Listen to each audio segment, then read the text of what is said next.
Oi, what's the best game where you get to eat pie? What's the best game where you play a dead guy?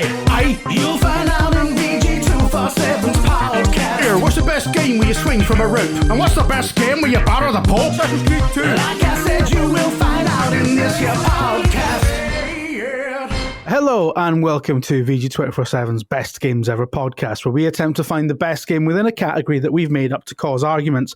For example, this week we're looking for the best game where you'd happily swap lives with the main character. Most video game protagonists have to go through things that normal people would need loads of therapy to process, but it's not all about killing demons or surviving the Second World War. Some games allow you to do boring clerical work or grow turnips. Speaking of which... Is the link here the turnip or the boring clerical? I was going to say, is the link that he is a turnip? I've left it ambiguous. I'm joined today by Editor-in-Chief Tom Orry. Hello. Alex Donaldson and Connor Macca. Sorry, we have warned... Sorry. Just destroying my desk. We have warned Connor, by the way, ahead of this episode to not submit anything that we would get onto a watch list for. So... with that in mind, I would like to move on very swiftly and ask Connor what he has submitted today. Okay, so taking your advice into account, I have picked... He's been on Steam, hasn't he? He's got the show not safe for like 18 plus content. Yes, please. I went through Steam and to be honest, I couldn't find anything that I'd personally, I think I prefer my life over some sketchy porno game. I gotta say, by the way, when you untick that thing that Tom just mentioned on Steam, Steam becomes horrific. It's awful. All of the top games on Steam, new and trending. Yeah. I was on it this morning, and new and trending, like 4 of the 10 games that appeared in there are pornography games. Sorry, Connor, carry on. I mean, yeah. So my pick isn't that. My pick is Crash Bandicoot from Crash Bandicoot 3 specifically. I think he has a lush life. I think it's brilliant. I think, right? So starting from Crash Bandicoot 1, obviously, game starts and immediately you're on like this lush beach of like I think it's an original PlayStation and a TV, a bunch of fruit, a cool couch. And then in Crash 3, he's obviously been like saving up or maybe he's been doing some Tory moves. And he's got this full awesome beachside house with like this amazing fireplace and a pet polar bear and, Crash Bandicoot stays healthy and all that. All the Wumpa fruit you could need, right? Which apparently, in research, I found out that G Fuel did a promotion with like Activision. And apparently that's like a mix between apple and mango, which sounds lovely. And all he does really is, because I was thinking about it, because in research, yes, it turns out a lot of like characters in video games get like shot to bits or like have to like beat a bunch of people up and their lives are generally quite hard, right? As per narrative story arcs. But Crash Bandicoot basically just runs 400 meters, does a few jumps, and he's fine. Yeah. So have you played a Crash Bandicoot game? Yeah. They're quite hard. No, they're hard to play, but I think Crash is having a great time with it. Isn't like Neo Cortex like torturing his sister or whatever? And Connor doesn't care about that. He cares about himself only. Yeah. He doesn't care about family members. I care about the beachside property. Crash always seems to be having a great time with it.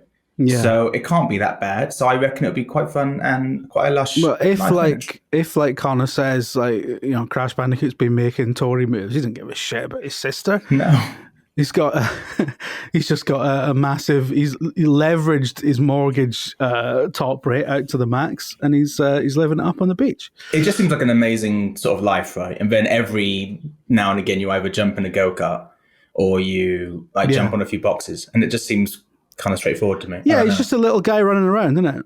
I can see you living that topless life, wearing nothing but jean shorts, to be honest. I can imagine it. Yeah, I mean, during COVID and lockdown and all that, when I wasn't working here, there were many days where it's like, do I have any meetings on? No, okay. Shorts and no shirt. I'm like that. Unless we're frequently topless in my office in the summer, to be fair. Exactly. Because when you're playing PC games in a high spec in the summer, and when it costs like £8 million to run your aircon for 10 minutes. Yeah. I mean, especially last year, right? We had a heat wave, like biggest of all time. So I was sat in my room playing video games, a la Crash and Crash 1 in loading screens, with no shirt on, just having a great time, and it seemed great. If that was my peek into Crash's life, fantastic, amazing. All right, yeah, I see what you're saying. I see, particularly in the intros, particularly like in the bit before the shit starts hitting the fan. But actually, after the shit hits the fan with Crash Bandicoot, he just as you say, he just does a bit of running, bit of jumping. It's not complicated work, is it? Aku Aku seems like a cool guy. Yeah. So, because he's an animal, he doesn't really have much to worry about. I apologise for that. He gets visited by an angel. That was my. I think that was my partner going to work, going past our motion detector. So Crash Bandicoot visited by an angel. Crash Bandicoot seems like a very chilled out guy. I mean, despite all the stuff that's happening, as I was saying in the intro, a lot of video game characters have to wade through the depths of hell via a portal on Mars. I was thinking specifically about the Doom guy, obviously. I can't think of any others right now. Other people, other video game protagonists have to do admin work for totalitarian regimes and stuff like that. Yeah, and there's no ambiguity either. The main bad guy is an evil scientist with a big capital N on his forehead.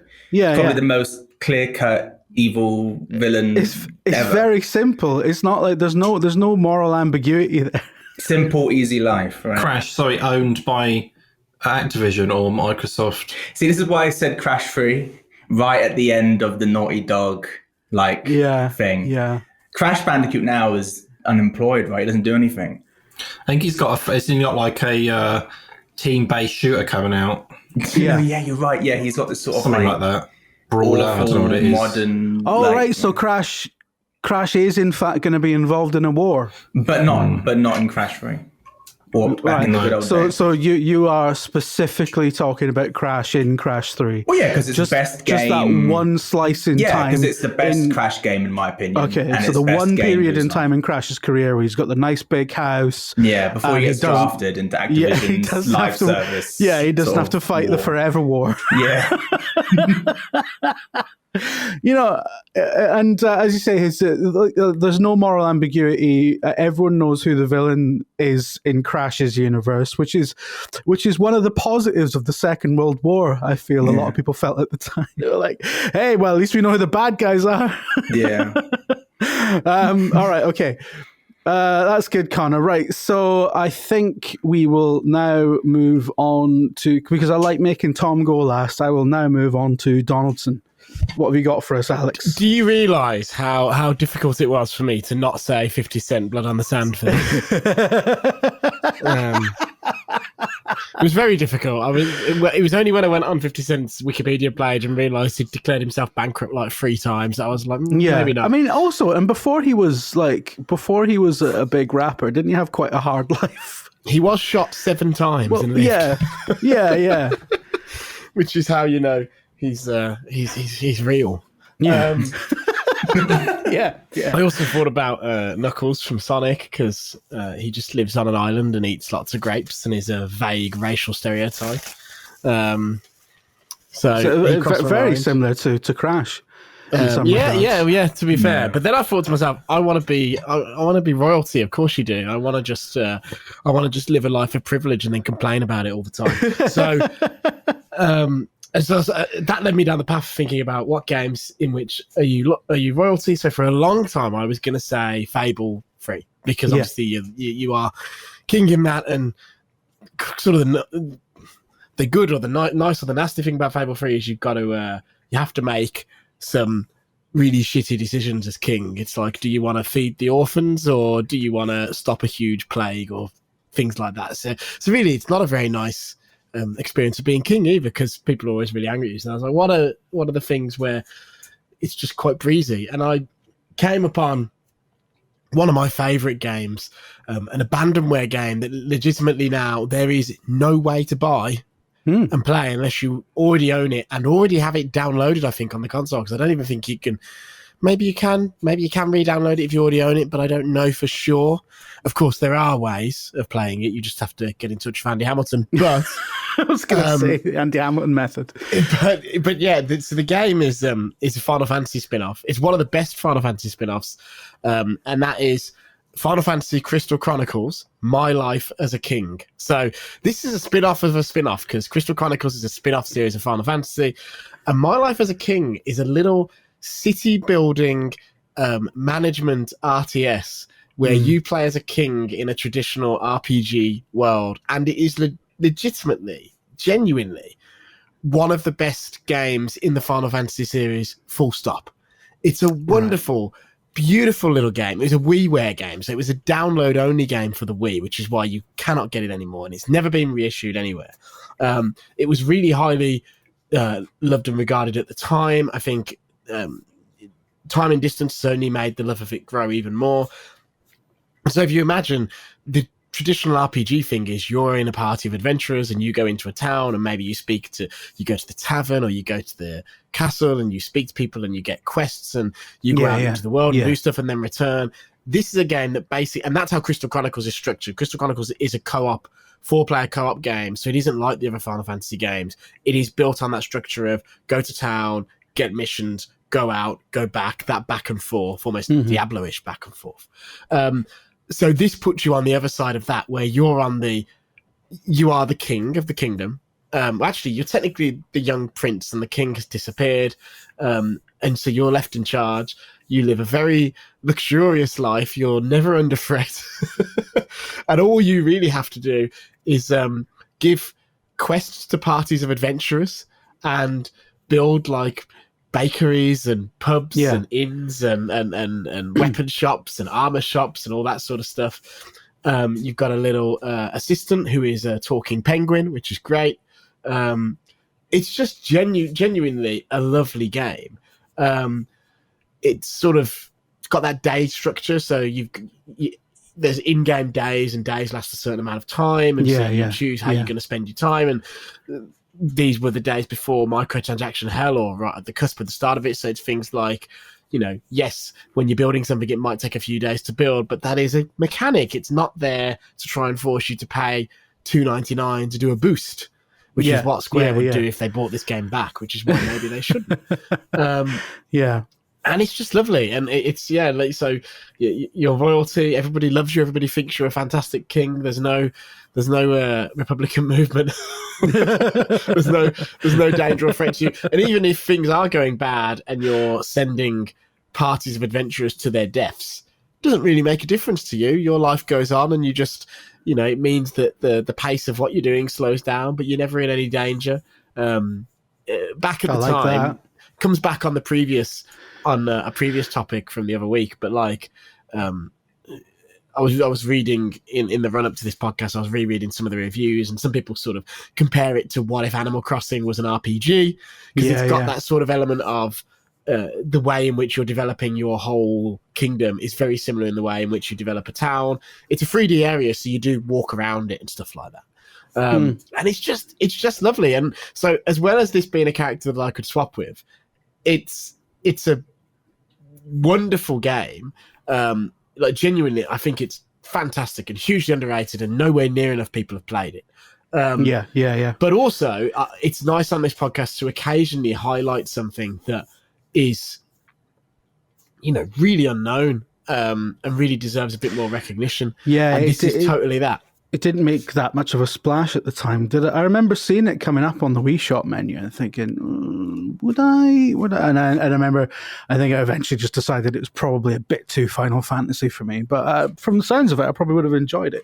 It's basically, in real terms, it's a city-building RPG. That's what it really is. And they did do a sequel. The sequel was the opposite. So the sequel was My Life as a Dark Lord, and that's a bit more crap. That's not as good. I was going to say there was a sequel, but I didn't realize it was they flipped it like that. It's the sequel is sort of a tower defense game, basically. But the first one is something really, genuinely, really, really, really special. And I mean, like I say, it's not the actual hardware. It's not that easy to get running, but I will say it does run well on software if you know where to look. So we have heard. Right. Sorry, I started doing some emails when he started talking about Final Fantasy. What was the game called again? My Life as a King. All right. I think I've heard of that one. Yeah. Could be quite stressful being a king and managing a kingdom. Yeah. But this is the thing, not in this context. This is why I didn't pick Fable. Right. Because in Fable, it is a horrible, and there are ways that storyline goes where you become disgraced and hated. This is not that sort of world. You're just beloved. Can you lose? Like, can you fail? Can you do things wrong? What happens? Not really. It's sort of like a SimCity sort of scenario where things go wrong and you can just sort of fix them. It just takes a long time to do so. Right, no one moans at you or anything. It's just like, okay. No, you send adventurers to their deaths and it's just like, oh, okay. Okay. They're only freelancers anyway. Yeah, I mean, that's fair enough. Who needs adventurers? It's a ridiculous profession. All right, okay. Well, I guess we now have to hear from Tom. What have you got for us today, Tom? So, as always, I spent ages looking into this. I didn't just do like Connor, like games where you live on the beach. I imagine that's his research for this. I doubt he's ever played a Crash Bandicoot game, to be honest. It's just, what can I quickly Google that suits my life? Have you played a Crash Bandicoot game? Yeah, Connor, I played to be Crash clear. 2 and 3 when I was younger, and I got the trilogy, I think about when it came out. I must have been like, a year or two ago, I think. All right, so you can't yeah. you can't get him on that, Tom, but carry on. Oh, it's just what he says. But yeah, okay. And I was like, what is my ideal easy life? Like, I think as you get older, your ideals change in terms of what you're after, right? Yeah. I don't really want to be on a beach. It's not my thing. Obviously, lots of money would be good. People doing things for me. Like, I like having things done rather than having to do them myself, which is why I'm in this job. Yeah. You're a big fan of delegation. Yeah, getting people to do stuff. And I thought, what games that are good, obviously, fit this. And I was thinking about it for ages. I thought about the whole thing that Alex went down, the royalty angle, because they are like basically like the perfect example of people doing stuff for them, right? So I thought, no, that's a bit boring. I want to do something with my life other than turn up at events and things. So I thought, right, Football Manager. As he was talking, I was like, this surely can't be Football Manager again. Like, I just I mean, look at face. It's a good. I mean, if you can you imagine? Well, I think being a sort of manager. I mean, isn't a football manager sort of like the apex of being a manager, right? Do you think you could handle when inevitably it all goes wrong? The Ori out hashtag and being pilloried in the newspapers. He's already had one of them, I think. It's fine. It happens all the time on Slack, so I get used to it. But it's fine. Like, managers are like, oh, they're awful, get them out. And they just walk into another job somewhere else for more money. So yeah, I see that suits me. I mean, I would go in, get 15 million a year, whatever. Fine. Grow some turnips. Just do a half-fast job. Like, maybe I'll try quite hard to begin with, but if it doesn't go well, I mean, I'm still getting paid. They can fire me, and I just get all my money for my contract anyway. Yeah. So it's fine. And then you just blank your way into another job, like doing the same stuff again. Fine. Yeah, I mean, it does seem like once you get your foot into being a football manager, you are quite anointed then, because you can sort of just like do whatever.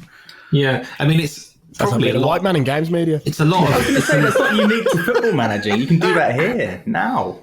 I mean, yes, but it doesn't pay quite as well. No, to be fair. But I would probably do this for a few years and then retire, because my ideal is just not working at all. Yeah. So I'd do that. So the idea would be to be a football manager. I'm assuming for top tier clubs, so you can build up a sort of a retirement fund in the millions. Yes, I mean, I might have to just try it a bit harder at a lower league initially to get a bit of a name. Yeah. Then get through to like a like a very like mediocre club. I'm going to say a club that I know will annoy someone that listens, like Millwall. Yeah. So I've managed someone like Millwall. No one really cares how they do, right? I'll get spotted.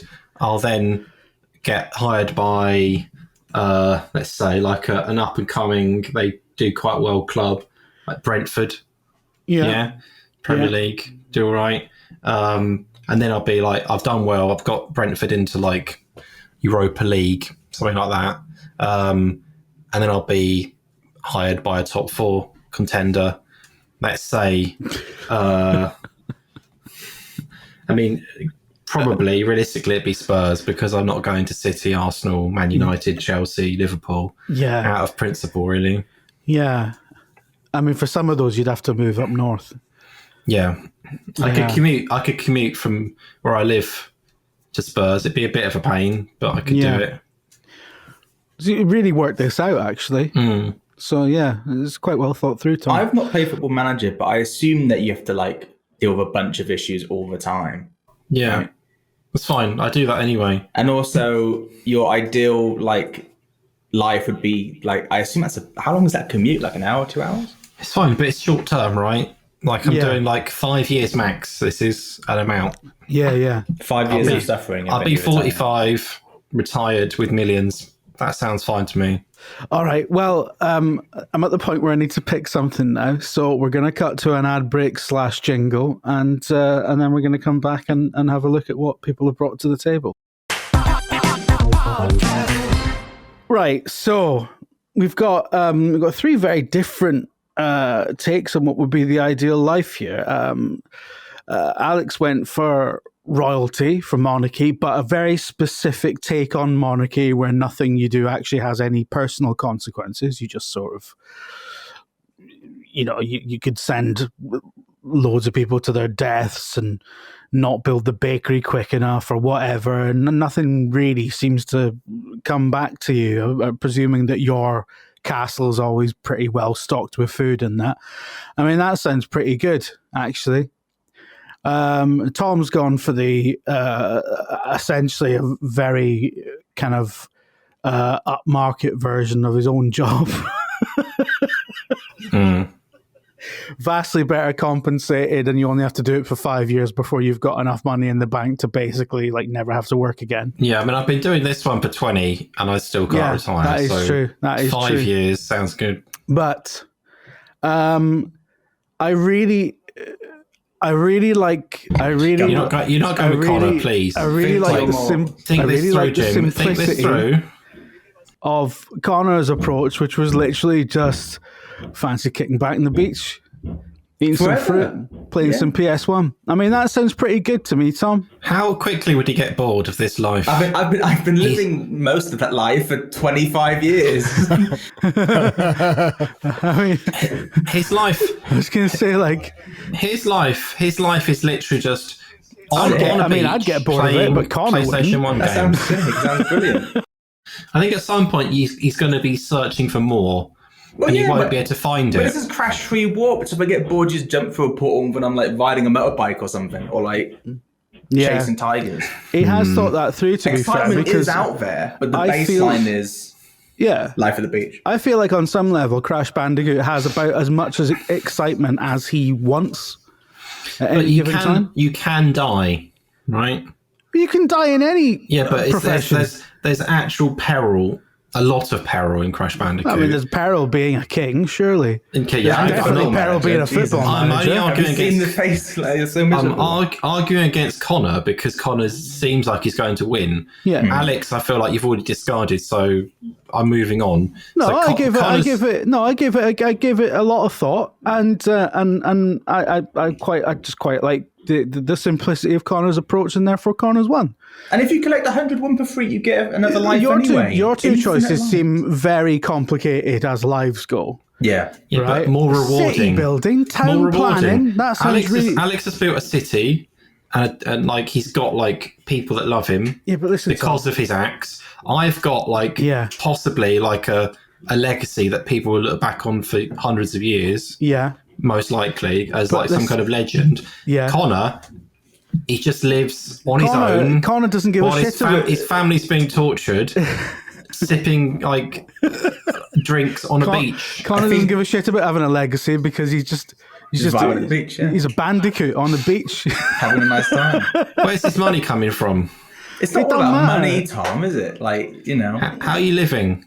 Off Wumpa fruit and my PS1 and this cool couch by the beach. Let's not get into how the PS1 is powered. And it was my next question. Yeah, but we'll move on. We don't need to think about the infrastructure logistical issues of that. Yeah, all right. Look, I'm quite happy to say that Crash Bandicoot 3 is the best game where you'd happily swap places with the protagonist. I mean, I wouldn't, but I accept Connor would. And everyone else's choice just seemed like I understand the angle that if you're a monarch, you that comes with a lot of privilege, which is nice, but you got so much to do. Especially like I don't like doing stuff, you know. I like sitting doing fuck all. Yeah, that seems like the best one to me. So thank you very much for listening. Everyone's furious with me now. Getting glared at. And no comment. I think I'm getting glared at mostly because I've let Connor win. Yeah, I mean, now there's real pressure to pick actual games and not just the weirdest shit I can find on the internet. Well, picking the weirdest / most certifiable stuff you could get your eyes on didn't really do well because you had the longest losing streak of anyone on the podcast. Do we have to explain why there's someone hitting a wall for the whole of this podcast? Yeah, it's the police. They heard the last podcast I was on and they come for me. So wish me luck. I'll see you all next time. Yeah. All right. Well, thank you so much for listening. Remember and leave us a 5-star review on your podcast platform of choice. Please do it because have our reviews slowed down, Tom? Have you checked recently? I haven't looked in ages, to be honest. No, yeah. It's just I got just a bit sad about the lack of new reviews. Yeah. So I just gave up. I used to check every morning. I'd go and check, and then I just gave up. Yeah. So if you want to make Tom happy, then write some new 5-star reviews for us. There's at least, how many reviews have we got? Like 70 something? There's at least there's about 1,000 of you that haven't done it yet. So go ahead. All right. Okay. Thanks very much. And stay tuned for ScotRail. Like I said, you will find out in this here podcast. If you enjoyed the show, please give us a 5-star review wherever you get your podcast. It really helps us get the word out. We're not just a podcast, of course. If you'd like to hear more from the team, then check out VG247.com for our fantastic news coverage, features, reviews, and game guides. Thank you so much for listening. Goodbye. Transport links are pretty great here in Scotland. Your cars and aeroplanes, therefore, knobs, man. You want to cross the Firth of Tay, there's only one way, ScotRail. Every minute someone's taking ScotRail. And not curtain rails or humpback wheels, no ScotRail. Up, Glasgow Central, and Rekeithing, Bathgate,